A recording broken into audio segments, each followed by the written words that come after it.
Muy buenos días, muy buenas tardes o quizás muy buenas noches, estimado oyente, según sea la hora y el país donde se encuentre escuchando este nuevo programa. Les habla nuevamente el pastor bautista Nikos Ricoy, director y pastor de este programa Encuentros y del Ministerio Tinajas, llenando siempre a cada tinaja que nos escucha con el agua fresca y limpia de la Palabra de Dios desde aquí, en Valencia, España, para todo el mundo hispanoamericano, llegando desde Canadá hasta el sur de Chile y también a otros oyentes de habla hispana en diferentes partes del planeta. Me acompaña nuevamente hoy en el programa el conocido pastor Miguel Monroy, desde La Paz, Bolivia, con quien estamos desarrollando estos programas experimentales desde el inicio de año. Muy bienvenidos una vez más a todos y muchas gracias por estar ahí atentos a este mensaje de hoy de esta nueva serie en nuestro habitual programa Encuentros.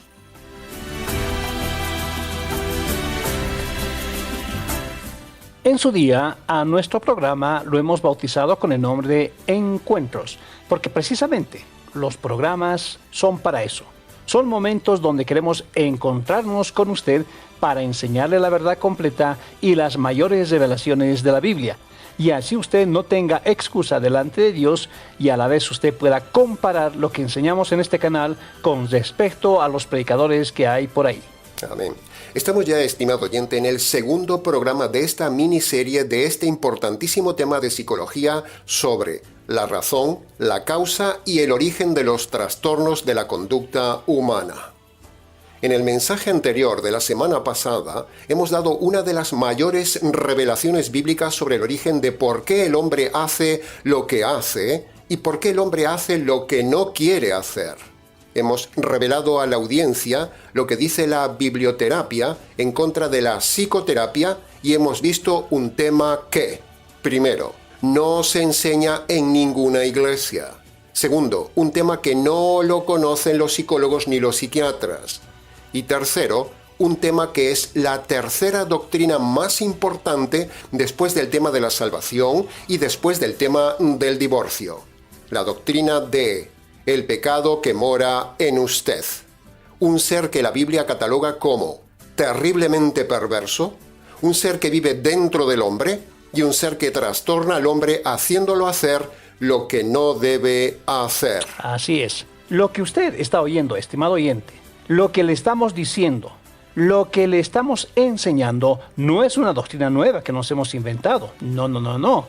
Sino que es una tremenda doctrina verdadera que está ahí, en la Biblia, pero que nunca se ha enseñado en las iglesias, y mucho menos por los psicólogos mal llamados cristianos. Ese es el problema. Nunca fue enseñado este tema. Búsquelo por ahí, a ver si lo encuentra. Entonces, cuando nosotros venimos y enseñamos esto, a la gente les resulta extraño y cree que nos estamos inventando las cosas, pero no es así. Amén. El problema no somos nosotros, estimado oyente. El problema son los pastores, los sacerdotes y psicólogos mal llamados cristianos que no conocen este tema ni lo enseñan. Lo mismo sucedió con el Evangelio jurídico. Cuando lanzamos al aire en las radios y en Internet la doctrina del Evangelio jurídico hace unos 7 años, nos crucificaron por todos lados. La gente decía que eso del Evangelio jurídico era herejía. La gente se asombraba de lo que decíamos. Incluso hubo innumerables pastores que nos criticaron, acusándonos de añadir a la Biblia. Pero, poco a poco fuimos ganando terreno de credibilidad, demostrando que nosotros no estábamos cerrados, sino que los cerrados eran ellos, como ignorantes de la Escritura. No veían el aspecto jurídico del Evangelio. De la misma manera, estimado oyente, así sucede con esta revelación que estamos dando de la doctrina de el pecado. La gente cree que es herejía y que nos estamos inventando una nueva doctrina. Pero con el tiempo se darán cuenta que es pura verdad lo que decimos de que el pecado no es el diablo. El pecado es un ser diferente al diablo que mora en el hombre. La gente se asombra de esta doctrina, pero está en la Biblia. Y esa doctrina nos enseña que usted hace lo malo que hace porque es inducido por el monstruo que lleva adentro, llamado el pecado que mora en usted. como dice claramente Pablo en Romanos capítulo 7, versículos 17 y 20. Léalo, por favor. Amén, pastor.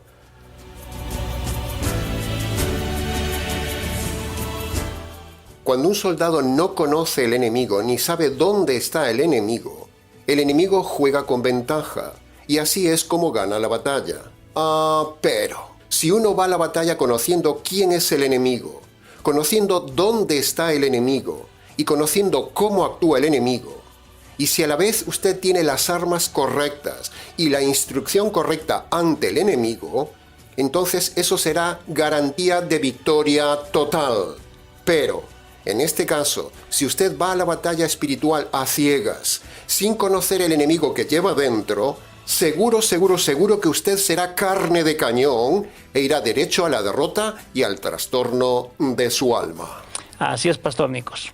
Por eso hay tanto trastorno de la conducta humana, incluso dentro de las iglesias, por no conocer el verdadero enemigo interno, el pecado que mora en usted. Romanos capítulo 7, versículos 17 y 20. Reléalo.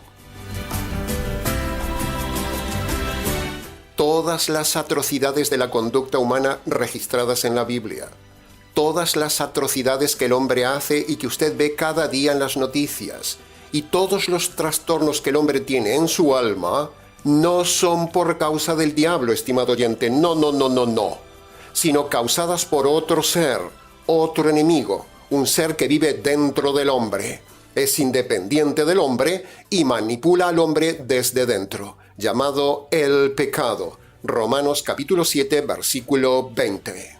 Una de las doctrinas más desconocidas y nunca enseñadas en las iglesias del día de hoy es la doctrina de el pecado. Pero el pecado como ser no es lo mismo que el pecado como acción. Se lo repito. El pecado como ser no es lo mismo que el pecado como acción, como delito, o como normalmente lo conocemos, es decir, como infracción de la ley de Dios. No. Pecado y pecados no son lo mismo en la Biblia, estimado oyente. Son dos cosas diferentes. Para su aclaración, escuche bien esto. Una cosa es el pecado, en mayúscula y singular.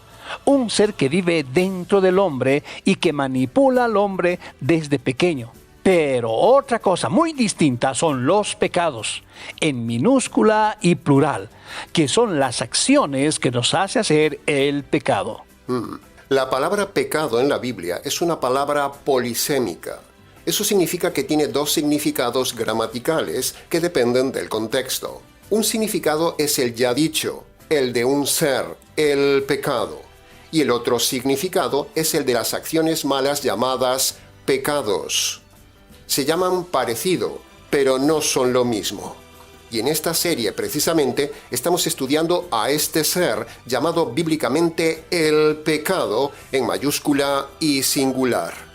El pecado es el nombre que Dios le da a este ser que mora dentro del hombre. Lo dice Pablo en Romanos capítulo 7, versículos 17 y 20, como ya hemos dicho.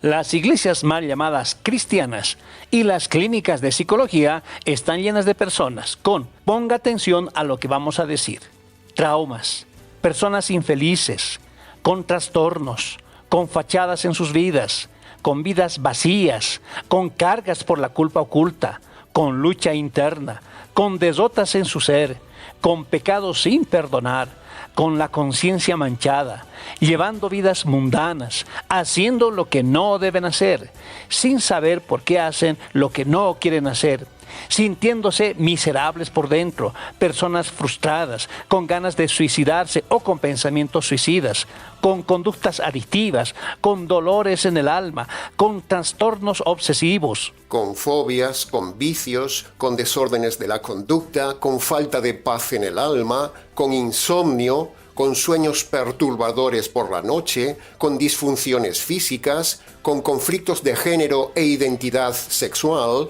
con depresiones, con conducta bipolar, con complejos, con impulsos incontrolados, con malos hábitos, con trastorno de la personalidad, con conductas psicóticas, con crisis de ansiedad, con baja autoestima, con inseguridad de la personalidad, con problemas de carácter y un largo etcétera. Pero aún estando llenas de este tipo de patología del alma, tanto en las iglesias mal llamadas cristianas como en las clínicas de psicología mal llamadas cristianas, en ambas no saben cuál es la causa que origina todos estos problemas que hemos dicho. Las causas que dan y la solución que dan al problema son erradas. Conclusión, la gente sigue esclava del pecado y perdida. Así es, Pastor Miguel. Y en las iglesias mal llamadas cristianas, le diagnostican que usted tiene un espíritu de esto o un espíritu de lo otro. Y la solución es hacerle liberaciones, hacer cursos, hacer retiros espirituales, hacer encuentros, campamentos, hacer ayunos, oraciones y gritar 1000 veces, ¡fuera en el nombre de Jesús! Pero nada de esto libera a la gente de su trastorno, de su esclavitud y su problema del alma y de sus pecados, ni le salva. Y es más, el pecado que vive dentro de la persona afectada se ríe, se burla, se queda callado por un tiempo y pasados unos días o semanas, en su momento, volverá a destrozar a la persona. Sí, ha oído bien. Lo hemos visto cientos de veces en la consejería pastoral. Volverá a estar igual la persona porque los exorcismos, las liberaciones y los ayunos y toda esa parafernalia no valen de nada.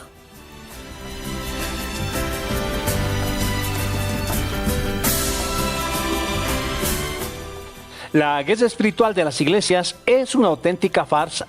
Por cierto, permítame un paréntesis hablando de las iglesias. Preste atención. La falsedad del hablar en lenguas, esos ruidos repetitivos y caóticos son originados por el pecado que mora dentro de la persona. Esa es la respuesta teológica al origen de las lenguas. La persona dominada por el pecado toma uno de sus miembros, la lengua, y le hace hablar a la persona sandeces, incoherencias y caos. El pecado es el causante de todas esas falsas lenguas en todos esos falsos pentecostales. Las lenguas son falsas y son diseñadas por el enemigo interno, el pecado. Paréntesis cerrado. Paréntesis muy importante, estimado pastor. Por otro lado, en las mal llamadas clínicas de psicología, ahí también se dan terapias falsas, engañosas, inútiles, palabras vacías que no sirven de nada.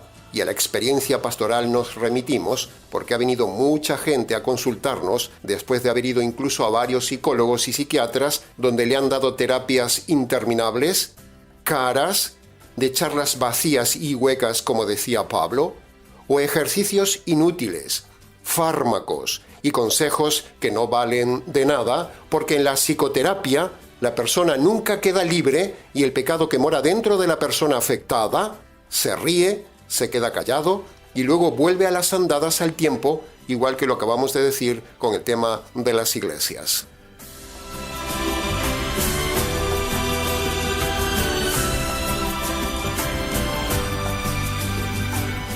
La psicoterapia es también una auténtica inutilidad como lo es la guerra espiritual en las iglesias. Así no se arregla el problema del alma en el hombre. Se arregla con la biblioterapia, basada en el poder del Evangelio, que es la terapia que usa el Ministerio Tinajas. Amén, pastor. En el Ministerio Tinajas hemos tenido cientos de casos relacionados con el tema de personas que han sido sometidas a cursos con mentores, con ayunos, con encuentros espirituales y liberaciones en las iglesias, con las que se pretende que las personas sean liberadas, pero a los pocos días o semanas después de la supuesta liberación, las personas vuelven a la misma esclavitud. Entonces, por vergüenza, esa persona, supuestamente liberada, no van a ir a sus pastores o a sus mentores a reclamarles y a decirles que siguen igual con el mismo problema. No.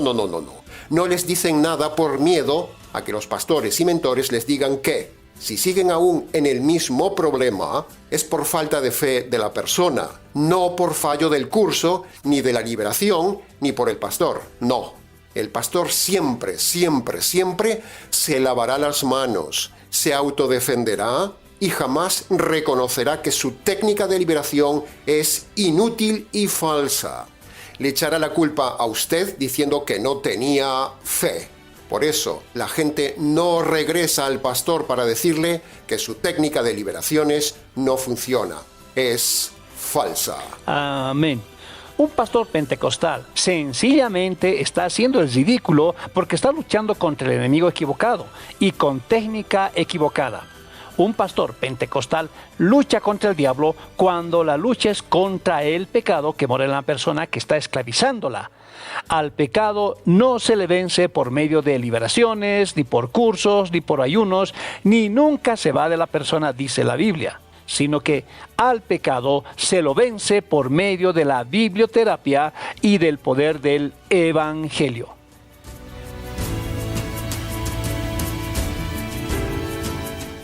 Bien, ahora, en los siguientes minutos, en el resto del programa con el Pastor Miguel, vamos entonces a analizar de forma expositiva algunos versículos de Romanos capítulo 7 para demostrar nuestra tesis teológica. Así que preste atención al estudio que jamás ha oído. Empezaremos el estudio expositivo de Romanos capítulo 7, versículo 11, porque a partir de ahí es cuando Pablo hace un giro en su enseñanza que venía dando desde el versículo 1 sobre la ley.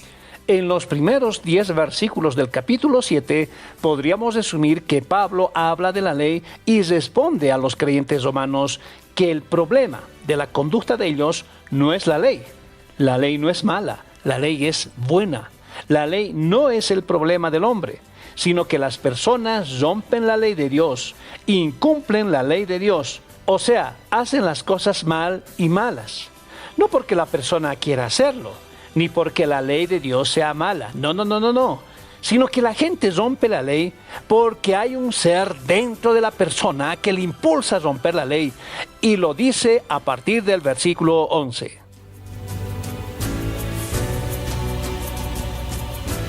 Amén. Bien. El siguiente es un diálogo que hemos diseñado entre Pablo y los creyentes de Roma para que usted comprenda mejor los versículos 11 al 14 de Romanos capítulo 7 y pueda comprender mejor la situación del alma que estaban viviendo los romanos preocupados por su conducta y por eso le escribieron a Pablo preguntándole del tema. Y Pablo les responde en un diálogo más o menos así. Pablo, nosotros somos creyentes. Pero cada vez que queremos hacer las cosas bien, es como que algo se nos opone. ¿Qué pasa, Pablo? ¿Qué pasa? Mira, chicos, lo que pasa es que el pecado, ese ser que vive dentro de ustedes, se aprovecha de cualquier circunstancia, es decir, se aprovecha de cualquier mandamiento que quieran cumplir, y justo aparece en el momento preciso para hacerles caer o para tratar de engañarlos con argumentos, y así no hacer lo que es correcto. Y claro, si les gana el argumento en la mente, que por cierto tratará intensamente de hacerlo, entonces, si les convence con su engaño, ¡zas!, les mata el alma, les quita la paz y les arruina el día. Oh, no sabíamos esto, Pablo. Entonces, ¿nos estás diciendo que la ley no es el problema? No, chicos, la ley no es el problema. La ley es santa, fue diseñada por Dios, es justa y es buena. El problema no es la ley, como ya les dije antes. Pero Pablo, si la ley es buena, entonces, ¿por qué cuando rompo la ley me causa muerte en el alma? ¿Por qué si la ley es buena me produce tanto trastorno en la conciencia? Yo noto que la ley me causa la muerte. No, de ninguna manera. Ya les dije que la ley no es el problema, sino el pecado. Pero para que ustedes se den cuenta quién llevan dentro, es necesaria la ley. Entonces, el pecado aparece y surge desde dentro cuando ustedes quieren cumplir la ley. Y el pecado les hace caer, les hace romper la ley y es ahí cuando ustedes se dan cuenta del ser terrible que llevan dentro. ¿Comprenden? Ustedes quieren cumplir la ley, bien, pero el pecado no quiere que cumplan la ley. Así que les engaña, les argumenta, les frena, les convence y si lo consigue, les mata el alma. Y de esa manera, Dios les está mostrando por medio de la ley ese ser terrible que ustedes llevan dentro. Pablo, eso que dices es terrible. No sabíamos eso, pero ahora entendemos por qué estábamos tan angustiados. Lo sé, romanos, lo sé. Por eso les escribo esta carta, para que vean, para que comprendan y para informarles de lo terriblemente perverso y malo que es ese ser que vive dentro de ustedes y dentro de mí. La doctrina de el pecado me la reveló a mí el Señor. Entonces, Pablo, según tus palabras, la conclusión que sacamos es que, la ley es espiritual, Nosotros somos débiles.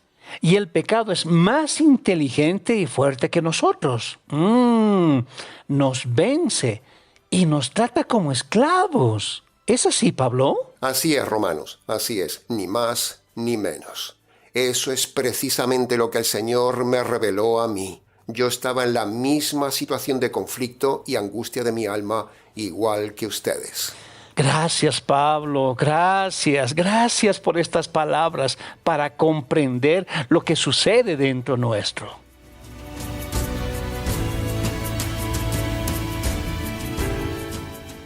Bien, ahora hemos diseñado para usted otro diálogo, un diálogo entre Pablo y el Señor y Pablo, basado en los versículos 15 al 20 de Romanos 7, para que usted comprenda mejor esos pasajes tan importantes de la revelación de Dios para su vida, uno de los temas más importantes de la teología bíblica. Así que preste nuevamente atención. Señor, tenemos que hablar.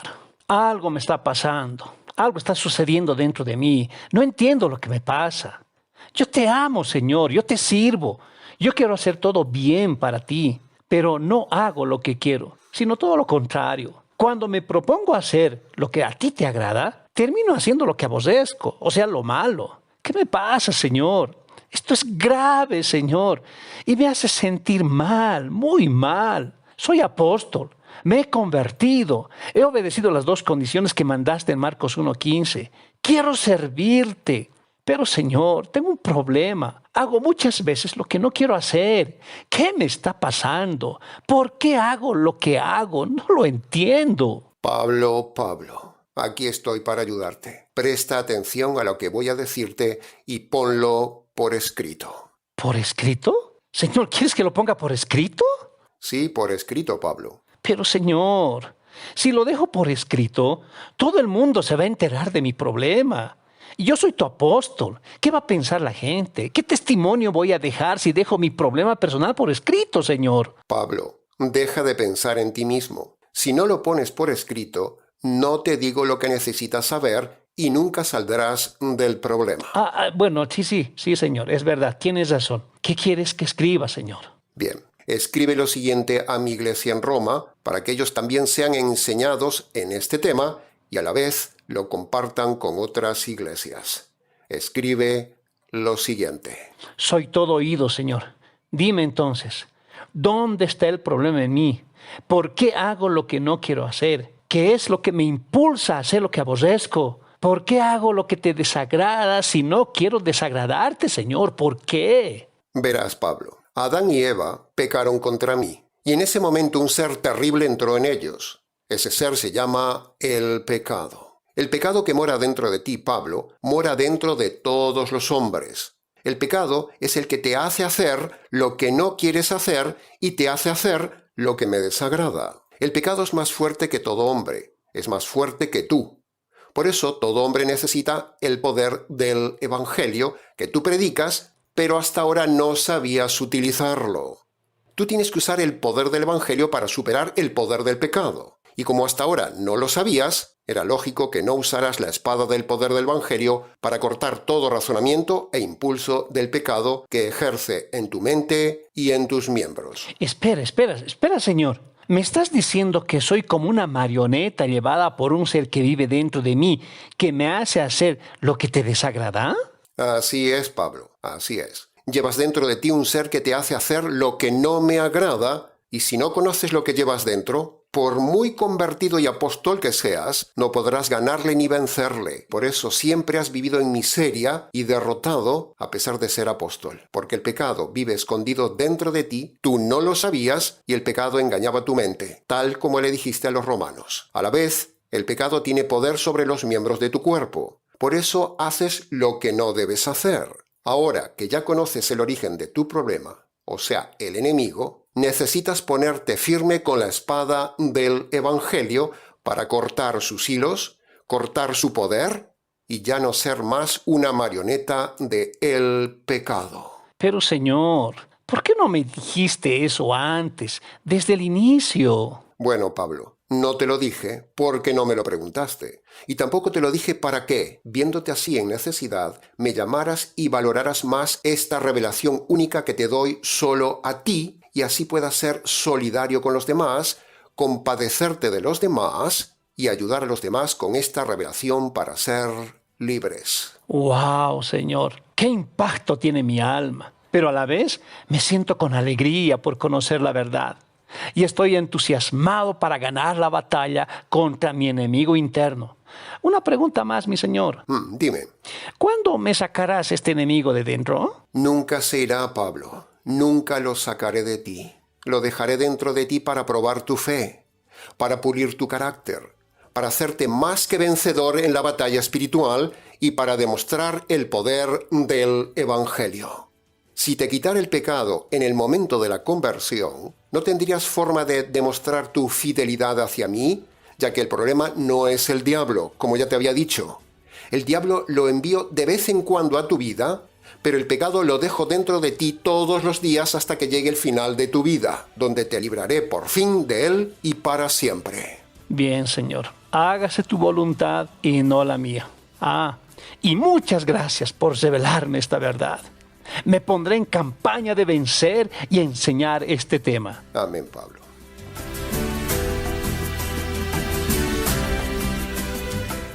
Bien, con estos diseños de diálogo que hemos diseñado el pastor Miguel y yo para usted, quisimos hacer dos cosas a la vez, estimado oyente. Primero, enseñarle la doctrina que usted necesita saber para ser libre de los trastornos de su alma. Y segundo, para mostrar el verdadero enemigo del hombre, el pecado que mora en usted. Todo esto que hemos dicho nos demuestra que nadie está libre de este ser, incluso dentro del más espiritual, y que la victoria está en el poder del Evangelio, un poder superior, un poder divino, un poder 1000 veces mayor que el poder del pecado. ¿Quiere usted ser libre como lo quiso Pablo?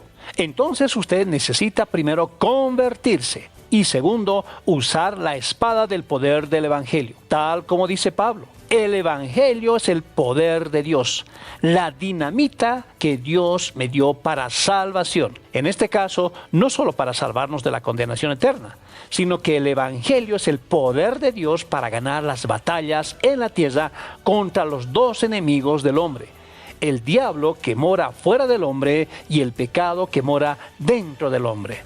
El Evangelio es el poder de Dios dado al hombre que hace dos cosas: le perdona los pecados y le da poder sobre el pecado. ¿Se ha dado cuenta qué maravilla es esta revelación y el Evangelio? Amén, Pastor Miguel. El Evangelio nos perdona los pecados y nos da poder contra el pecado.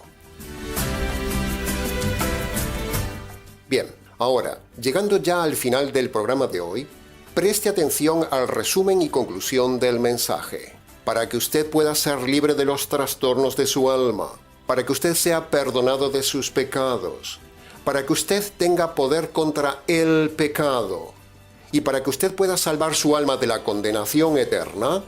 Para todas estas 4 cosas, usted necesita obedecer los siguientes requisitos que el Señor Jesús lo resume en Marcos capítulo 1, versículo 15, y nosotros se lo ampliamos en 4 partes para su mejor comprensión. Amén, pastor, así es. Le invitamos y sugerimos, estimado oyente, que vaya a su habitación y allí, en la intimidad con Dios, póngase de rodillas si su salud se lo permite. Descálcese en señal de reverencia ante Dios, como lo hizo Moisés en su día en la zarza. Y allí, en sus palabras, obedezca estos pasos. Los siguientes requisitos bíblicos. Primer requisito: usted debe reconocer de forma concreta ante Dios sus pecados cometidos desde su juventud hasta ahora, y debe abandonar de forma radical todo pecado que esté cometiendo en el tiempo presente. Esta es una condición indispensable. Usted debe humillarse ante Dios y debe reconocer sus pecados. Haga una lista de sus pecados. Eso le ayudará. Y una vez hecha con los pecados más sobresalientes de su vida, reconózcalos valientemente ante Dios. Amén. Segundo requisito, estimado oyente: usted debe reconocer ante Dios que es culpable y merece recibir de parte de Dios su justicia divina por haber roto las leyes de Dios en su vida. Humíllese y reconózcase culpable y delincuente ante Dios, el juez. Tercer requisito. Usted debe reconocer que el Señor Jesús en la cruz recibió la justicia divina que merecía recibir usted de parte de Dios por sus pecados cuando le quitara la vida. La causa de la muerte de Jesús en la cruz fue recibir la justicia divina por sus pecados, estimado oyente. Jesús no murió por los pecados, no. Jesús murió para recibir la justicia de sus pecados. Y usted debe reconocerlo ante Dios como uno de los requisitos para su salvación. Cuarto requisito. Usted debe apropiarse por la fe de esa justicia caída sobre el Señor Jesús. Apropiarse es como muchas veces lo hemos dicho en el canal. Apropiarse es como si usted tuviera un brazo de goma que pudiera extenderse hacia el Calvario y tomar allí la justicia caída sobre el Señor Jesús y traerla para hacerla suya. Y quinto requisito, no se levante de esas rodillas sin darle gracias a Dios por la paciencia sobre su vida, por la providencia de darle esta oportunidad de conocer este Evangelio de salvación perfecto y por este programa que le enseña la verdad absoluta. Recuerde, dé gracias por las 3 P's: paciencia de Dios, providencia de Dios y este programa de Dios. Luego, si quiere, venga y cuéntenoslo. Amén, Pastor Miguel. Amén. Bien, hasta aquí, estimado oyente, con el mensaje de hoy. Lamentablemente se nos ha ido nuevamente el tiempo. Seguiremos con la conclusión de esta serie en el siguiente programa. Mucho más se pudo haber dicho del tema, pero con lo dicho hoy es suficiente para su enseñanza y reflexión. Para preguntas, consejería, comentarios y demás, si quiere, escríbanos al correo del Ministerio Tinajas. ministerioTinajas@gmx.es. Y antes de terminar, queremos decirle una vez más, como en cada mensaje, que si usted es seguidor del canal y se siente identificado con nuestra enseñanza y ha sido ayudado espiritualmente, nos gustaría entonces contar con su apoyo para sostener el programa. Dice la palabra de Dios en Gálatas capítulo 6, versículo 6. El que es enseñado en la palabra, comparta lo bueno con quien le enseña. El Ministerio Tinajas es un ministerio pequeño que con pocos medios está haciendo grandes cosas sociales y espirituales en la red, instruyendo como nadie. Anímese, ayúdenos para ayudar. Amén, Pastor Miguel.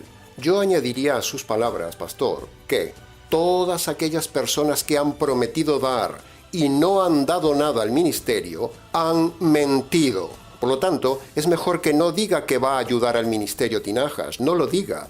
No diga que va a dar algo si luego no da nada, porque prometer y no cumplir es mentir, estimado oyente. Si usted ha dicho que va a dar, ahora tiene que cumplirlo. No se deje engañar precisamente por el pecado que mora en usted que le dice, no dé nada, déjelo para más adelante, que ayuden otros. Ahora cumpla delante de Dios lo que ha prometido dar. Si no, no diga nada. Les recuerdo lo que dice Eclesiastés capítulo 5, versículo 4. Cuando ante Dios haces promesa, no tardes en cumplirla, porque Él no se complace en los insensatos. Cumple lo que prometes. Amén, pastor. Eso es una gran verdad. Bien. Nada más, estimado oyente. Se nos ha hecho el mensaje un poco largo, pero valió la pena por usted. Solo me queda darle las gracias al Pastor Miguel una vez más, como en cada programa, por estar ahí nuevamente acompañándonos en esta nueva miniserie. Así que, saludos para usted hasta La Paz, Bolivia, y nos vemos juntos en el próximo programa para todo el mundo hispanoamericano. Amén, Pastor Nicos. Aquí estaremos dispuestos y con gusto para el próximo programa, porque nos gusta difundir la verdad como expositores bíblicos del Ministerio Tinajas, desde aquí, en la ciudad de La Paz, Bolivia, muy cerca del cielo. Amén, Pastor Miguel. Será entonces con el gusto de siempre, hasta el próximo mensaje, aquí en nuestro habitual programa Encuentros.